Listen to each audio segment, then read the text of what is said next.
Linking on my brain. What's going on, everybody? This is from right after recording this episode. I just want to let you guys know that you guys can comment down below anybody you guys would like to see on the show. Comment down there down below who you guys want to see on here. I can go hit them up, see if they can come on here anytime. I'm really having fun getting all these guests on here. I plan on having a lot more guests moving forward. So once again, comment down below if there's anybody in particular you guys want to see. And without further ado, I hope you guys enjoy the video. Peace out, y'all. Welcome, everybody, back to another episode of The Ballroom. In my first episode, I had the athletic beat writer James Edwards on here. And I told you guys I was going to keep getting some Piston guys on here. And I kept my promise. Today we got Vincent Ellis, a good friend of mine. And he was the former the Free Press Pistons beat writer. But now I believe you're the director, Platinum Equity Pistons content team now. Basically, it's a highfalutin title. Basically, long story short, I am a content provider for Pistons, the Detroit Pistons, and their the private equity firm that owns them, Platinum Equity. That's my job. Basically, my job is to write stories, provide content, kind of very similar to what I did previously for the Detroit Free Press. I'm doing it now. I've crossed over to the dark side, I guess is what people in the journalism business would tell me, but I've gotten nothing but positive response from my former colleagues at the Free Press, and obviously a lot of the journalism friends that I've made over the years. That's great to hear. So obviously, like I said, you were at the Free Press, and a lot of us in Pistons Twitter already know, but you actually went, I believe, on Fox 2 News, I believe, and talked a little bit about your favorite memories as a Free Press writer.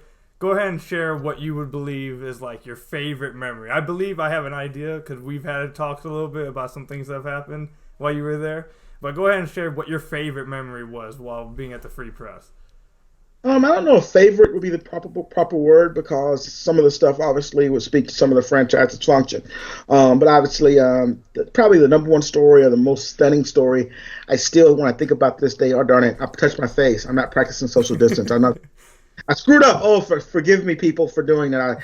I scratched my face. I have a tendency to want to put my hands places and stuff. So anyway, probably the story that stands out to me as far as like the most stunning story to me was still Allen Iverson. Not Allen Iverson, but the year after Allen Iverson, basically the year that when basically half the team decided not to show up for practice. And walking into that Philadelphia arena, Vinny Goodwill, who now works for Yahoo Sports, we walked in together, and I remember we both were kind of sitting there stunned when looking at just how empty an arena looked with half a team going through basketball drills and stuff. And I remember turning to him, and he looked at me, and because of our reporting, we both had a kind of an inkling what was going on without even asking anybody. And he's told me in so many words, mutiny. And so nothing else. That was a funny story, but that aspect of it. But I know as fans, it kind of speaks to, I guess, the last, decade of Pistons basketball where dysfunction, not good stuff happening and stuff and everything. So not a losing as well. So yeah, I had an idea that most memorable story I covered. Yeah, so I figured that you were going to talk about that one because you've talked about that one before, and I remember you said something about the mutiny word too, like a lot. So I figured that's what you were going to go with it, but I wanted just everyone to hear that story real quick. I know I was like a kid when that happened. I was a really young kid, so when it happened, I was like, "What's going on?" What? Like I remember watching like when there was like 7 people on the bench, I believe it was like 6 or 7. And Will Bynum played almost the entire game. Like I remember watching that as a kid. It was crazy. Yeah. So yeah. And and the thing about it is, that was what was going on then, and right now the franchise is not winning now. As a matter of fact, in some ways it became kind of dull because there wasn't stuff like that happening. The Pistons have become basically an ordinary mediocre or franchise that doesn't win a lot right now. So they're just like everybody else now. But back then, crazy stuff like that would happen. Okay, so you're at Platinum Equity now, like you told us. Tell us a little bit about what you're going to be doing over there now. Well, I'm going to be highlighting more philanthropic efforts, business development stuff, stuff that they do with obviously their corporate partners. One of the things that I'm working on right now that you guys can see, the first part of this week, I'm doing more of a deep dive. You saw they gave $275,000 to Forgotten Harvest, in this time where suddenly people who a month ago wouldn't have thought they would have any need to be in a food line. And now suddenly, think about people in the service industry, people in furlough, laid off suddenly through no fault of their own, no economic downturn, there's no routine economic downturn, but because we got this global pandemic going on, it's basically pretty much shut our economy down. And so I'm going to write something basically on how nonprofits in this time when their services are needed more, like Forgotten Harvest, suddenly they are maybe previous revenue streams are dried up because, i.e., I don't know if the type of person who have a job might give Forgotten Harvest $50 a month, suddenly they're worried about their own job, so that stuff is kind of falling by the wayside. So that's kind of like what I'm doing here. Obviously, the Pistons, kind of put down their stakes in the city of Detroit with the $90 million practice facility that they opened up last fall. There'll be they have that partnership with Wayne State where they're building the Wayne State Arena where the G League is going to play when they have a G League team here, whether it can be their Grand Rapids team or they have their own expansion team. So that's just a general idea what I'm going to be doing. Not very little basketball, even though people will know me evidently from my basketball coverage days. Yeah. So the pandemic going on is actually pretty crazy. It is. So I asked James this question. I didn't tell you this beforehand, but you just reminded me. I asked James this in the last episode. What has the quarantine done for you? Has it changed anything for you? Like, I know that you guys are writers. You guys can write from home. Has it changed anything, like made any big impacts on like what's going on with Vince? Well, the funny thing about it was I was going through a job change while it was going on, which was definitely strange, different. But there has been no real concern aside from like friends and family. My mom in Alabama is doing great. Other good friends and stuff are doing great. But then again, I see this has touched some people that I know. Not only a couple people that I know firsthand who have contracted the disease, but I know a lot of people who know someone who's contracted the disease, a family member, a friend, or whatever. So most of my attention and thoughts have been with others. I'm a single guy. I live by myself anyway. So being quarantined, I'm going out for a walk pretty much every day. I'm still getting takeout every other day, more like maybe a couple times a week. So I don't feel like I'm restricted in any way. I live by myself. I'm a single guy, so it's not a whole lot. It's not a major sacrifice for me. Even though I do miss obviously being able to go out and have a beer, and I do miss being able to go to the gym in the morning. That's the only thing I miss the most, being able to go to the downtown wide. That's killing me. But other than that, I'm actually doing well. I'm surprised at how happy and content I am right now. Actually, notwithstanding what our country is going through right now. No, yeah, I feel you. It definitely. I have the same experience. I know some people who have known some people who've gotten it, but as far as me, as far as it affecting me personally, hasn't really done much. I live with my mom and my family still, so it's like she still takes care of me a lot. So I'm just chilling at home until stuff. I'd love to have a job. I was gonna have a job. I had to turn down a job, but compared to what other people going through actually are, have it or dealing with someone who has it, I'm pretty lucky right now. So yeah, just wanted to ask what was going on with you there, just to get an idea what's happening. As my introductory column stated, I didn't really plan on my first few weeks being consumed by this when I was entering my post-journalism career. But that's we have to adjust, and a lot of what I'm doing right now is talking about what the Pistons, how they're planning on trying to help out in this time of need. I don't know if you saw that item where it may not happen, but they may be able to make the facility available to house healthcare workers at the Pistons practice responsibility.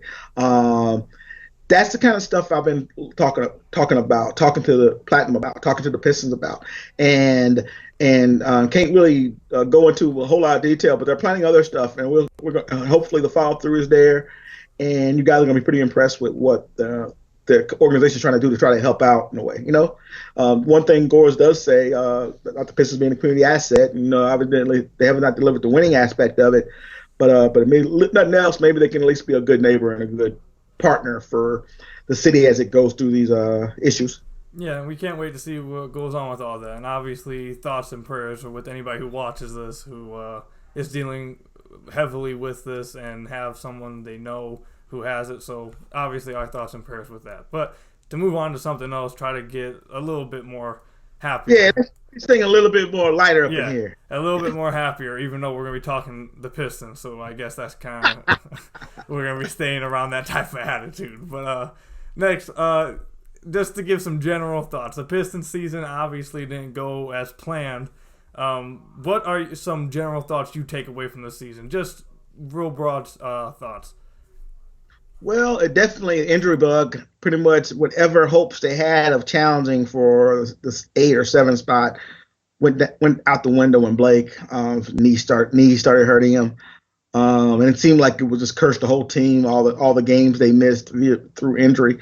Luke, Derek was in and out of the lineup.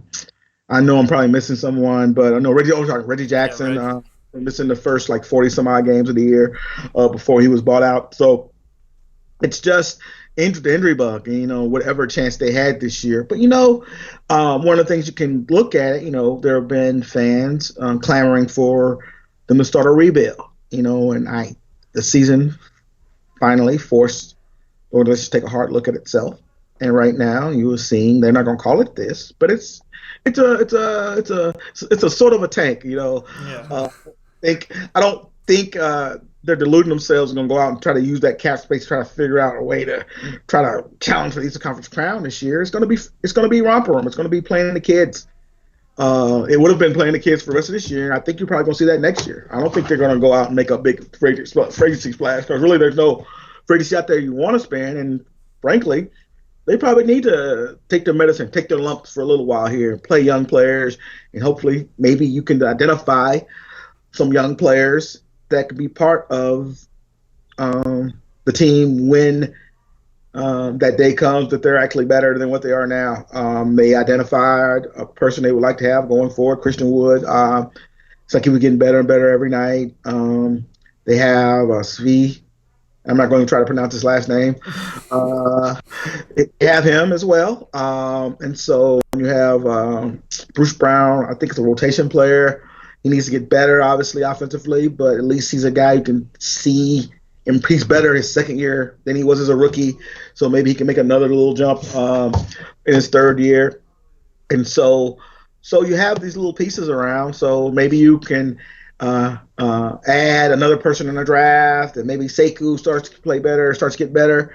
And so that's where they are. And you know what? It was probably past time for them to get there.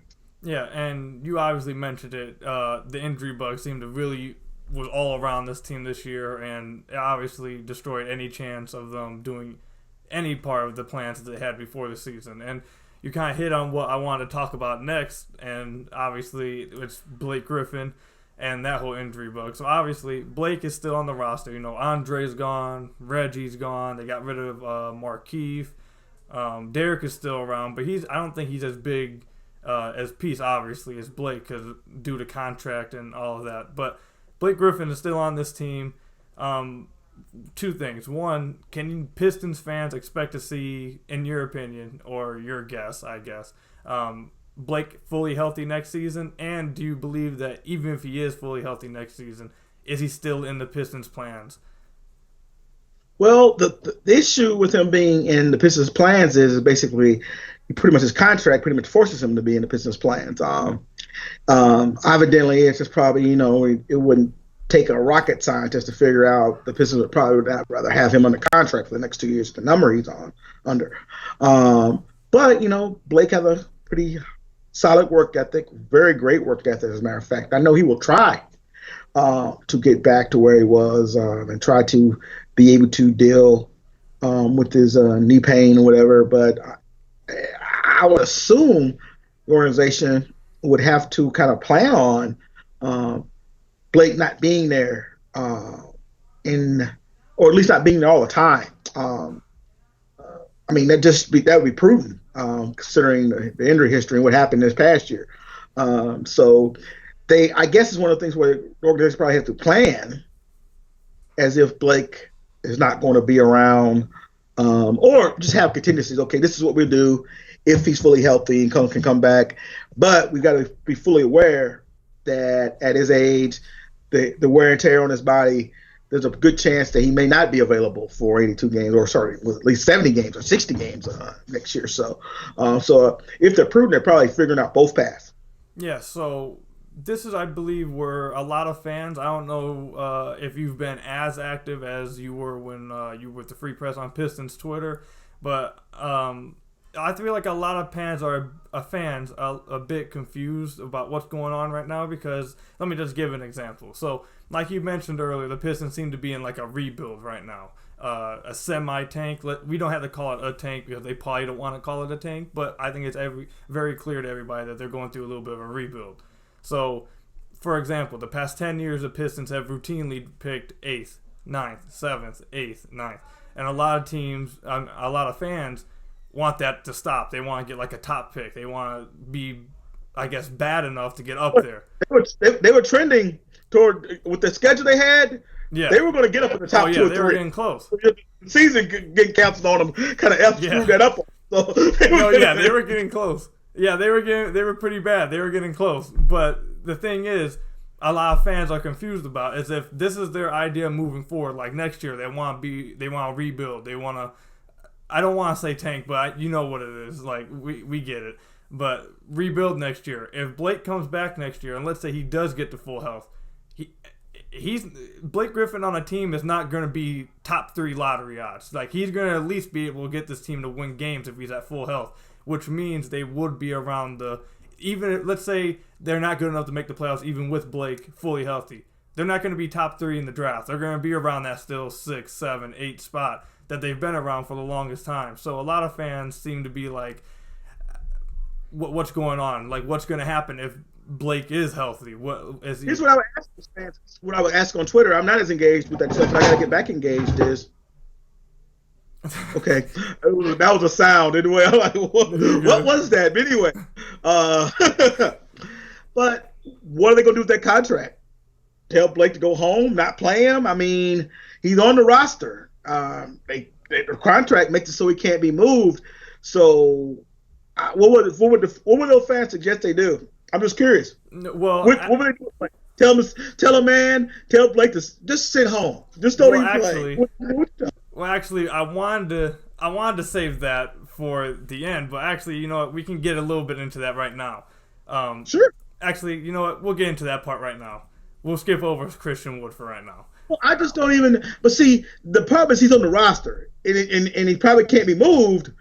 So you're stuck with him, and you're going to play him if he's healthy. So okay, so we'll skip over Christian Wood for right now. We'll skip straight into the what I was going to have as the last topic. So, it's not that I don't believe that they want Blake like just to be sent home. I think the question is that a lot of people are wondering is what exactly is the Pistons' direction, because they don't have, like, looking at the roster right now, a lot of fans are in love with Sekou, as you know, and I know that I've heard you talk about in the media room before, the Christian Wood followers, how much they love him. Dwayne Casey talked about it a lot all year, how much he's loved by everybody. But even then, I don't think that you would say that the Pistons have like a Zion Williamson young prospect, like that type of thing. Yeah, so even with problem, you could always have a good plan. Okay, we want to tank, but you have to deal with the roster you have. Yes. Okay, and if a player is sitting there and wants to play, that sends a bad message to what you're seeing. People look about this stuff, and I think it's fantasy basketball. Okay, well on NBA 2K, I'll just not play this guy, whatever. But you can't have the reputation of treating players to the point like, if you're healthy, I'm not going to play you or sit you. you have to do right by players and treat them the right way. The issue is they should have traded for Blake several years ago. Now that he's here, they have to take their medicine. And I don't know, maybe it delays the rebuild or out and out tank by a year or two. And that's one thing about people that, and again, I'm not trying to defend them, but again, these are stuff that people say is good in theory. But you're not going to send someone like Blake Griffin home. Like you might send someone like Josh Smith home, who you're worried about how he might be around players if he's not playing a lot. And you also got to think about Blake Griffin from that impact of he's good still. Josh Smith wasn't good. So again, that's one of those things where I also think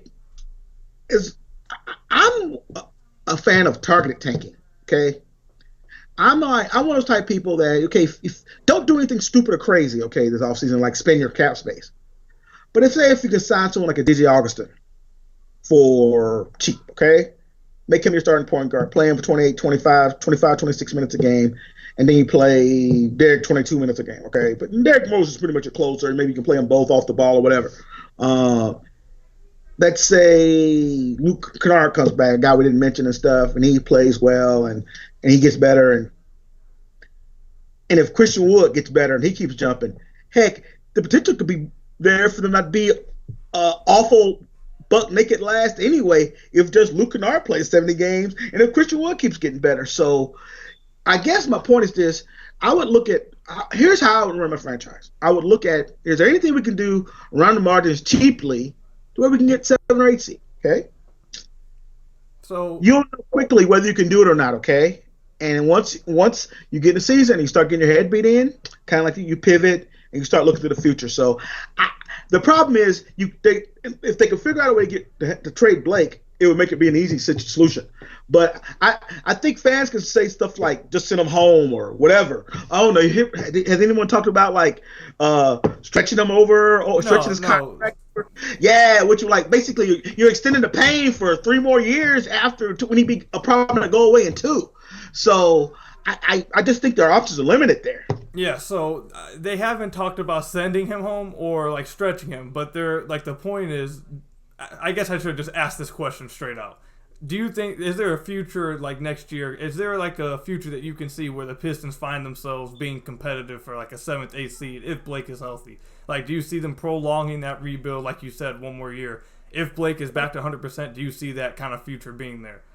I think that could happen, but here's the thing, though. I don't think they're going to spend wildly, though. Like, let's say if they're like a game out of the 8th spot next year or something like that. I don't think you're going to see them do some crazy free agency expand to try to get the 8th spot. They're going to take their medicine now, so they're not going to try to chase this roster with another bad decision. You get what I'm saying? Mm-hmm. So that's where I'm at there. Okay, so. And obviously, they're going to look for opportunities to get away from where they can get out from under probably Blake's contract. I don't know. I mean, just common sense would tell you that. But that being said, you have to deal with the roster you have. And who knows, something that might not be available for year 2. Maybe year 1 of last year's contract. Who knows what Blake feels. Maybe he doesn't want to be around a 7 or 8 seed team. Maybe he wants to go figure out a way to lead the Pistons to go ring chase with somewhere a better opportunity with whatever time he has left. But that being said, as long as he's on your roster, it's the stuff that fans talk about that go to the bottom, sink, and be awful. It's tough to do it when you have people like Blake Griffin and Derrick Rose on your roster. Exactly.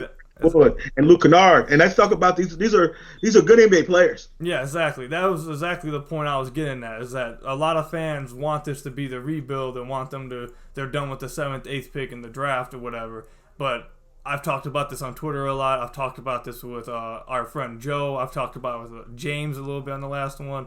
I just don't see the Pistons with Blake on the roster. Without Blake, you saw how bad they were this year. Even with Derek healthy in the first half, even the second half of the season, Christian Wood there. Luke Kennard obviously got hurt, but even when Luke was there, the Pistons were not a very good team without Blake on the floor. And even if Blake isn't healthy on the floor, you have to imagine that Derrick Rose, Luke Kennard, Christian Wood, hopefully, like hopefully improve Sekou and Bruce, because if they don't improve, then that means even bigger things when you get to this. So I don't think that core we just mentioned is going to do anything like win the East. Mm-hmm. But would it be the worst team in the league? I don't think so. So I think that my message to fans, which I've tried to give to them before, but they don't like to listen. So my message to fans is, my opinion, I would not expect this team to be a top 5 lottery team next year. That's going to be my opinion. That's why I don't believe they're going to be that bad, especially if Blake is healthy. Because I don't believe the Pistons will be able to trade Blake until the final year of his contract. Even if he does come back next year and play well, I don't think they'll be able to move him next year unless they want to give up assets with him, which I don't think they're going to want to do either. So I think they're going to have to wait. Nah, they're not. My reporting, they're not giving up any assets. They're going to take their medicine. If they have to eat that contract to the end of its conclusion, they're going to probably do that. I don't foresee them get rid of assets just to move on from a contract. So that's what I assumed, and good to have. That's why we have Vince on here, everybody, because he got more insight and more understanding of the situation than I do. No, that reporting though came previously though. It's not now. Okay. It's not. I'm out of that game. I feel it.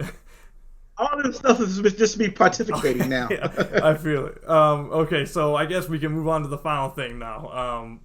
Fans, I hope you're not too pissed off by what was said. So it is what it is. But we're probably going to piss them off a lot more with this. So, Vince, let me tell you, before I get your input on this, let me tell you what I've been going through with this. Christian Wood.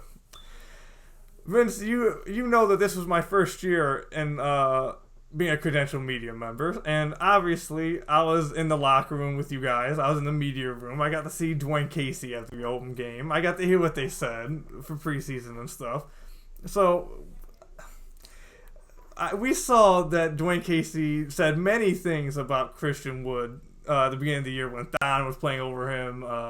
He wasn't getting as many minutes as the Christian Wood lovers wanted him to have, and he made some slights to those people in some of the press conferences. I believe my first question asked to him, I remember him saying, I asked him about one of the games at the end about Markieff being in, how he made a good pass. He's like, oh yeah, all the fans wanted Christian Wood, and no, I love coaching in Detroit. Saying, me having him out there would be basically me trying to get fired. So yeah. So basically, let me just get what's going on out there, because I can't take it no more. I need to get your opinion on it. So obviously, Christian Wood. Let me. What are the fans saying? What are they saying? So obviously, Christian Wood's coming up to free agency, and you already know. Everyone already knows that he has like a cult following now. He has like a cult following now of Piston fans that just aren't even Piston fans no more. They're Christian Wood fans now. So they're all saying throw the bag at him. So before I ask you what you think about this, before I get your opinion on this, let me give you what I believe on it. Christian Wood, his performance, I believe he deserves to get paid. He definitely played out of his mind after Andre left. Even before then, he played pretty well. He probably warranted more minutes, but I understood why he didn't get more minutes. But his performance this season definitely warranted himself getting paid this offseason. But I don't know if the Pistons should be the team that pays him, depending on what price you're talking about. Because, and this is why. So what price would Cool be comfortable with? Thank you. What would be your? Thank you for asking that. What would you think is too sweet? What would you think is too much? Thank you for asking that, Vince, because I actually have said that on multiple occasions. The most I'd want to pay him would be around the $10 million range. And if it gets higher than that, I do not want to pay him, and this is why. Wow. And I'll tell you why. You're not a Christian Wood stan. You're not one of those guys who wants to just think it's not Christian Wood season for Oh yeah, Christian Wood season. That Twitter account is amazing. Yeah. So, but look, I like Christian Wood. I think he's a really good player. But this is the thing, I like talking to him too, so he's one of the cooler guys to talk to in the locker room actually as well. Yeah, he's a really good, cool guy to be around too. Cause I wrote about this too, just from me. I don't want to make it sound like, oh, I'm in the locker room, I know everything now. But just from me being in the locker room at the beginning of the year towards the end of the season, Dwayne Casey talked about it, and Christian Wood's behavior changed along with the season too. you could see that he became more mature this season. He understood what was going on with the NBA, how to become a pro, all that stuff. He knew how to handle all that stuff this year, which is really good to see, because obviously that was part of the reason why he didn't have like a roster spot like beforehand on teams. But basically what I'm saying is Dwayne Casey talked about even after his good games. He had defensive lapses, defensive mistakes, all that kind of thing. And then even before this season, if you look at his career from beyond the arc in the G League, college, and in the NBA before this year's an outlier year. He did a really good job from beyond the arc, but there's a decent chance, in my opinion, that he regresses a little bit back to what he was shooting beforehand.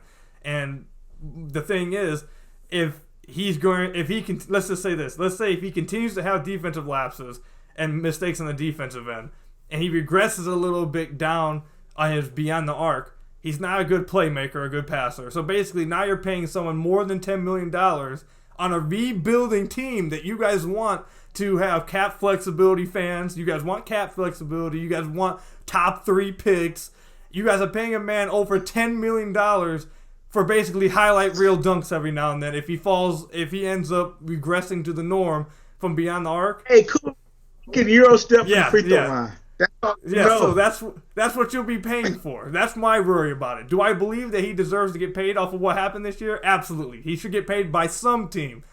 I'm questioning whether I believe the Pistons should be that team if it's more than $10 million. So now you can go now, Vince. I ranted long enough. Go ahead. So, the funny thing about that, I see I understand your fears, and I actually, if I were a front office member or of any team, I would be cautious in paying him too much, but I probably give him a little bit more than what you're saying. I probably maybe go around 11, 12, probably in there, and I was okay. All right. So anyway, maybe pay the Detroit tax a little bit. You know what I'm saying? But I will say this though about you, and again, I actually I agree with you. And I got this reputation for hating Christian Wood, for pointing out things he did wrong. And I remember someone told me that. I remember getting an email from this person. Why do you point out what he does wrong? You should be applauding the fact that he's one of the best blockers in the league. I say I analyze his game like I analyze Andre or Reggie's game, and it's funny how that worked. I consider I treated Andre and Christian Wood the same, but because fans didn't like Andre, by saying something like he's a good but flawed player, you're just in Andre's back pocket.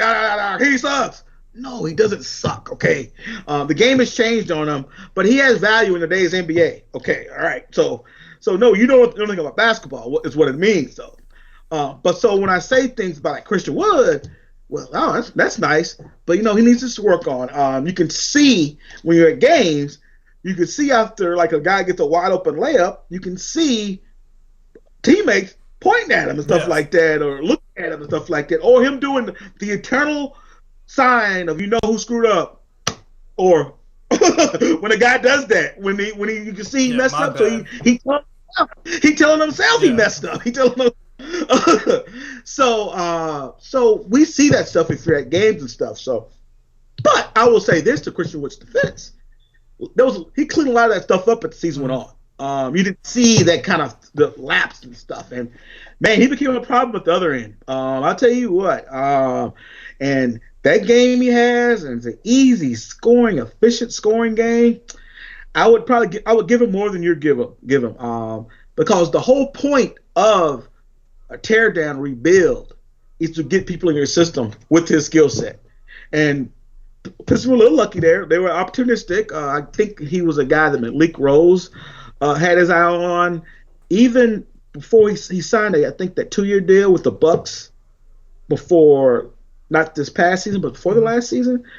Pistons were looking at him as a two-way guy then, but the Bucks offer came in with an actual contract. So, the moment he became eligible, or was it the Pelicans cut him loose, Pistons pounced, and that's you got to give the front office credit, because it's good. It's a good problem to have this offseason, because you like to have a player who, should we pay the guy or not, instead of having a roster bereft of talent where all the decisions are easy. So you'd rather have that decision to make on Christian Wood. But so I'm with you. I probably will give him a little bit more than you would. Okay, so just to come back at what you said, my thing is this: let me just in case, because Christian Wood, I don't know if you know this, but he like retweets all kinds of people's stuff. He looks at like what people say about him on Pistons Twitter, and he's like somewhat active on there.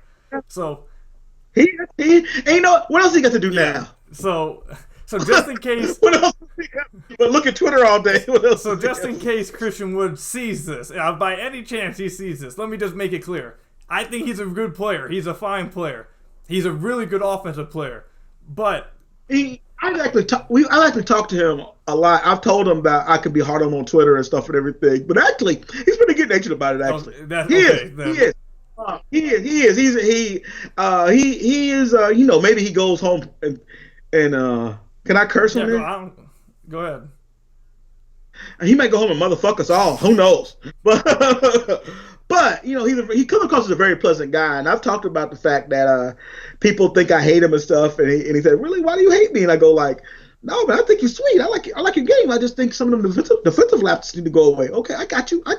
So he's a pretty engaging guy like that. So I like him. I do. I like him. He's one of the more likable guys that have come through that locker room. As a matter of fact, in the years I've been covering the team. Oh yeah, he just from me being in there this year, he was definitely one of the cool guys, I'll say, to be around in the locker room too. He was very chill, he was cool with everybody, funny, but basically it's just like he's a really good offensive player, but that was because this year he had even beforehand he was talented. Let me use that word. He's really talented. So if the 3-point you think his usage was up so much and it led to numbers, what you're saying basically. It's not so much the usage. If he has, I suspect for him to have a little bit more usage moving forward. So I expect his numbers to be there. My concern is that his 3-point shot will fall back a little bit back to what it's always been.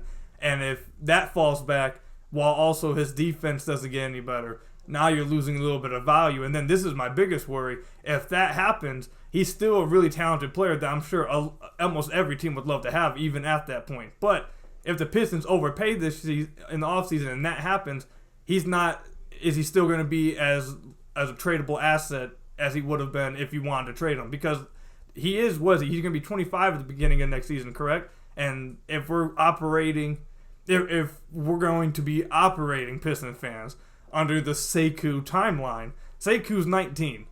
And so, he could be out of the timeline.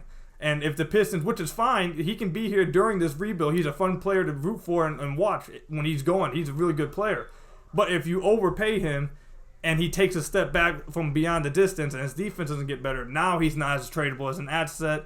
Teams will still want him, but then now you're not getting as much for him as you would have liked because now he's overpaid a little bit and he's taking a step back. So I just want to make sure we're in the ballpark of... The shot stuff is a legit concern, but it's something evidently he has that. His shot is an easy shot for him. You could tell it's something that's not a work. It's a nice stroke.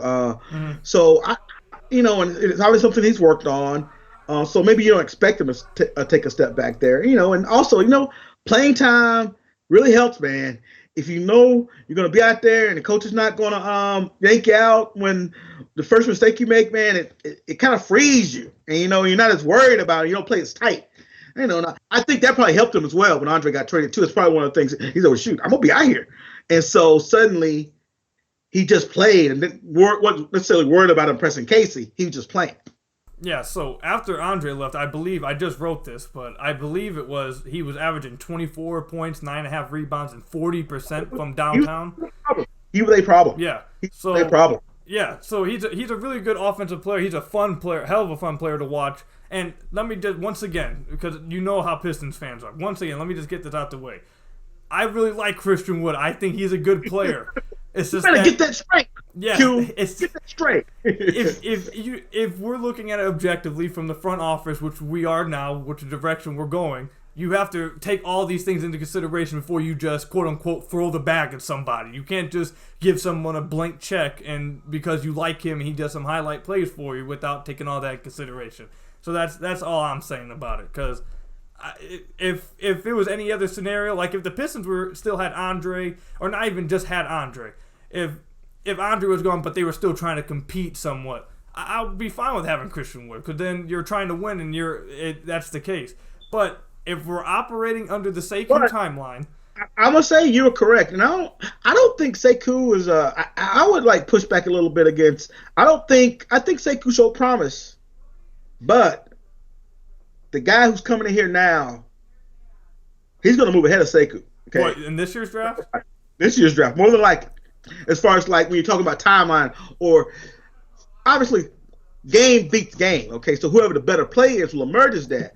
But the folks that love Sekou, they're gonna love next guy, whoever they pick with the 5th pick or 4th pick or whoever that pick is now, because he's gonna be picked higher in a higher draft slot than Sekou. So I don't know if necessarily I don't think it'd be wise to say it there's a Sekou's timeline, because we don't know what they have there yet. Sekou could be traded. This offseason. I'm not saying he will be, but I don't think he showed anything where he showed some talent, he showed some promise, but I don't think he established himself as a piece to going forward that they must have and he's some untouchable. You know what I'm saying? No, yeah, I wanted to talk about that a little bit, and that actually is something I agree with, because again, I'm probably gonna get chewed out by fans, and we don't have to talk long about this, but hold on 1 second, cool. My battery is getting lower. Let me go over here and get a plug and plug it in to make sure I don't conk out on you right in the middle of this thing. Okay, hold on 1 second. I got you. I'll talk a little bit while you're gone. Keep going. Okay. So basically, Pistons fans, while Vince is doing that, the thing is here is that Sekou, he shows some stuff, obviously, and he's really young. He showed some stuff, but I'm not sure you can say we're on a Sekou timeline, and I don't think we should be on a Sekou timeline, because like Vince just pointed out, we do have another even higher pick coming in this year, 1. And 2, I don't think Sekou showed us enough this year to make you guys believe, like you guys do, that he's some franchise player now. I think we need to temper our expectations, because if you don't temper your expectations, he's going to end up being another rookie that you end up hating in like 2 years, because he doesn't end up becoming a superstar. And that's strong. So it's like it's hard to win with Piston fans and everything. So that's where I'm at with Sekou. But I understand. This whole thing I'm talking about right now is me pretty much just going at Piston fans, because this is what they say. They say we're on a Sekou timeline. You're kind of hardcore Pistons fans, man. You're kind of angry there. No, too. See, the thing is, Vince, James said this kind of thing to me too. And let me just point this out. Me and James had an argument about this. Am I a Pistons fan? Yes. But I also write about the team. I was credentialed media. I have to be objective. Bulls hat, bruh. What? You're rocking a Bulls hat. What's up with Listen, the Bulls hat isn't like, hold on. You probably can't see it. This Bulls hat is way better than the Pistons hat I got back there. You got D-Rose stuff. You got the Blake Griffin poster. You got Drummond. You got Stafford. But like Bulls, we got the D-Rose, and we got all these hats up there. We got the Cavs, the Pistons hat, and we got all the D-Rose jerseys. Okay. So everywhere D-Rose has been, you have something to represent from his time with that team. I have his Knicks jersey in my closet hanging up, and I have the Bulls thing right here.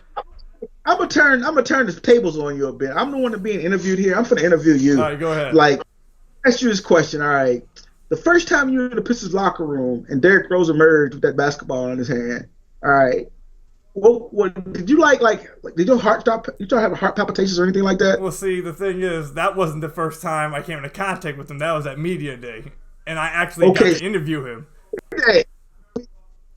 You get like were your puppy? Well, I'll say this: when they told me I could interview him and I was gonna be able to get a one-on-one with him, my heart sank a little bit. And then when he actually walked up to me and gave me a handshake, it was like, "What up, bro?" I almost couldn't speak, but I had to get through it.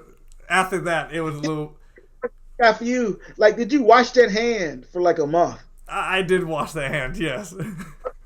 Especially with the coronavirus, that Rona out there, you need to wash your hands. So we're going to do a couple things up in here. I'm going to crack jokes, and I'm going to be a public service announcement guy, too, as well. Wash your hands, unlike Koo did for that month after he shook Derrick Rose's hand.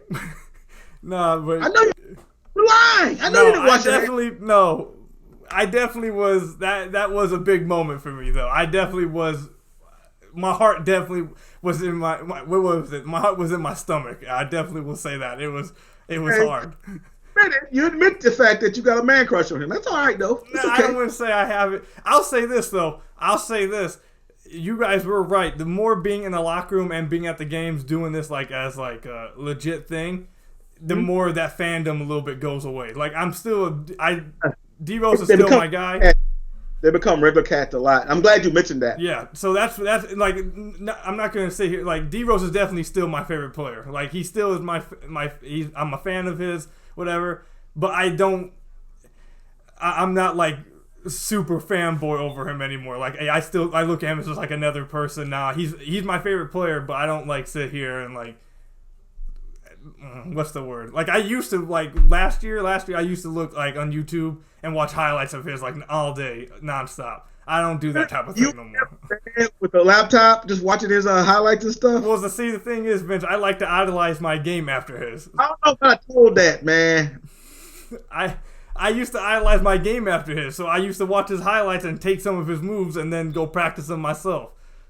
That was part of it. So, but fandom had a lot to do with it. But the moves part definitely had a little bit to do with it. All right. Okay. Okay. But wait, where were we before we got on that Derrick Rose tangent? Well, we were just talking about Sekou and the future going forward. Again, like I said, I like Sekou. When you look at the modern the folks who the good teams have players that look like Sekou. That 6'6", 6'9" range, long arms, you can switch everything. So it simplifies even your defensive schemes. The long two-way wing, you get right on one of them. Hey, you're drinking champagne. If you get two, you're drinking champagne and eating caviar and filet mignon. So his physical profile fits that. But he's got to get in the gym and work his tail off to maximize that stuff. So, and you don't know what's going to happen there. So, do I think he's going to be a solid NBA player? Yeah, but is he going to be like some rotational, like foundational piece where, God, we can't trade him? That's going to get a max deal in 7 years. The jury's still out on that. We have no idea. We have no way of knowing that. No way. You know what? You look at where he was drafted. His draft profile would suggest he's not that guy. Drafted going, 15th, right? 15th, mm-hmm. Yeah. So. Well, actually, the thing is with that is that I actually will defend Sekou on that, or the Sekou stands on that one, as he was projected to go really high in that draft. And I believe the Pistons said, I believe the Pistons front office said even after they drafted him, they had him, 5th on their draft board, and they were shocked that he fell? Yeah, so obviously they thought that he was higher than almost everyone picked ahead of him. And a lot of draft mocks before then had him pretty high in the draft too. At least top 10. Yeah. So, and I'll say this as well to defend Sekou stands somewhat. He had, when he first came up and they brought him in, I don't know when it was. Was it January? They started starting him. He had a really nice debut for the first 8-9 games. Yeah, and then right after that, I believe it was a couple games, and our friend Duncan Smith asked Dwayne Casey a question after one of the games about Sekou if he was worried about him, and that's when the whole, I'm really worried about Sekou. He's young, he's nice, he should have all the girls, he should be having fun, blah, blah, all that quote came out, and everybody on Twitter just like lost their minds. But I would say this: it sounds like this is me just speculating. This is just Kuka Heels taking guesswork and speculating here. It wouldn't shock me if we found out that. After the streak of him like having really good games, of him like showing off his skills and everything, that he went through something or like had like a what's the word I'm looking for when Europeans or foreigners come over to America and they have that barrier they have to break, and that he doesn't speak English isn't his first language, he has to come over here, he's not around here before, he's not familiar with everywhere and everything. I wouldn't be surprised if that like kind of thing outside of basketball like affected him on the court, like everything outside of his life started affecting something. But that's just me speculating. That's me speculating. I may or may not have heard something that would suggest something like that, but that's just me speculating. Okay, all right. Look at you as sources. That I can't say. I'm just gonna say that's a little bit of speculation. That's all I'll say. All right, but then there is a language barrier, and it is tough. People. He's the youngest player in the league, away from home, and what think about it. France is one of the harder hit countries going through with the coronavirus, and right now, so I wonder if I would assume he's here, and well, in fact, I know he's here. And away from his family, and his family's going through this stuff back in France still. So I imagine he's probably worried about his family as well too. He's probably going through a tough time now as we speak. So yeah. So like I said, the Dwayne Casey quote, in my opinion, just made it sound like that. That he had something off. He has some stuff off the court. Like Dwayne Casey mentioned a bunch of stuff off the court that he wasn't as happy, or he needed to live life like a 19-year-old having fun, blah blah. So obviously that would suggest to me that he wasn't living like a millionaire NBA player. Suggesting that maybe something was going on in his life that had him down. So that's where all that comes from. So that's just my speculation, and that's because when he was going through that streak, it wasn't like he was isoing people and doing all that stuff. He was doing it like off of backdoor cuts and stuff. That's what he was doing. And then after that, he just like stopped doing all that. So it wasn't like a drop in talent, in my opinion. It was just like a drop in like play style, like something just happened, like that or something. But also, I probably playing the minutes. I got a little tired too. The rookies used to play all those minutes. So again, like I say, talented. Love his frame, his skill set, his physical dimensions. That's what those are the difference makers look like. They look like Sekou. The Pistons have one of them. That's one of the things they've severely lacked during this stretch of when they haven't been. They've been one of the not been a very good team. As a matter of fact, my running joke is if someone ever was to like be dumb enough to put me in charge of a front office, I wouldn't even pretend to know like I know these draft board stuff. Every draft would be every pick would be some 6'8", 6'9" guy with length, and just hope I just hit on one. I just hope. That's all I would do. I was like point guard. No, I don't want a point guard. Well, here goes a big man. No. I want a 6'9" guy with long arms. I feel the Pistons definitely. That's one of their major weaknesses over the past 10 years. That the wing spot. They haven't had that guy. Yep. So Stanley was supposed to be that guy, but I'm not going to get into that because I'll start crying. So it is what it is. Yeah, he was. But that's all I've got to talk about, Vince. Is there anything you wanted to talk about before we got out? No, it was good. Again, like I want to say, the outpouring from people from my when they saw that I got this job.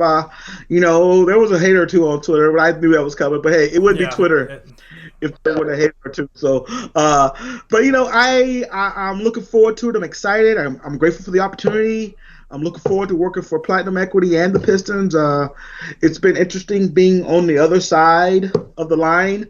After I guess it would be now I wrote the column Friday, but I've actually been working for them for I'll be starting my third week Monday. So again, looking forward to what I can produce. And again, you can see the work at Pistons.com, and of course I'll be putting that on my Twitter and my Twitter account and IG, all the Pistons channels. You'll see me on there. Thanks for having me. And I have Vince's Twitter right there. Make sure you guys go follow him on there. I have it on the screen for you guys. And all of us who follow Vince at the Free Press are happy to see him sticking around and not leaving. And really, if you guys don't know about Vince already or read any of his work, go follow him. He's really good at what he does. And we're really happy to see him stick around and provide Piston content moving forward. And that's all we've got for you guys today. Thank you guys for watching this episode. And I promise I'm going to keep this string along of guests moving forward. Thank you guys for watching, and see you guys later.